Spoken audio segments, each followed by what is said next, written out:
আরে বুঝতেছি না ফুচকালা ভাইয়া গেল কোথায়, আমি আর কতক্ষণ এই ফুচকার ঠেলাটা পাহারা দিব।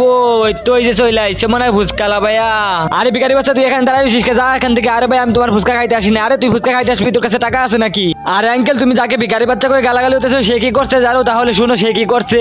আরে এই তো সুযোগ, ফুচকার দোকানে কেউ না, এই সুযোগে আমি ফুচকাগুলো চুরি করে খেয়ে ফেলাই, একটা একটা করে সবগুলো আজকে খেয়ে ফেলবো আমি ফুচকা। আরে ভাই তুমি এটা কি করতেছো? দোকানের মালিক নাই আর এই সুযোগে তুমি ফুচকা চুরি করে খাইতেছো দোকান থেকে, যাও এখান থেকে। আরে দোকানদারটা গেল কোথায়? এখানে দোকানটা খুলে তুই এক কাজ করি, আমি এই দোকানটা পাহারা দেই, যাবো তোমার দোকানের মালিক না আসে আমি এই দোকানটা পাহারা দেই, দেখি কতক্ষণ লাগে দোকানের মালিক আসতে। খেলা এই সাদা কালো সাবস্ক্রাইব বাটনটা টিপে দিয়ে সাবস্ক্রাইব করবে, তার মা বাবা যেন 100 বছর বেঁচে থাকে আমি দোয়া করে দিলাম। আর যারা এই ভিডিওতে একটা লাইক আর একটা কমেন্ট করবে তাদের মনে আশা যেন পূরণ হয়ে যায় আমি দোয়া করে দিলাম।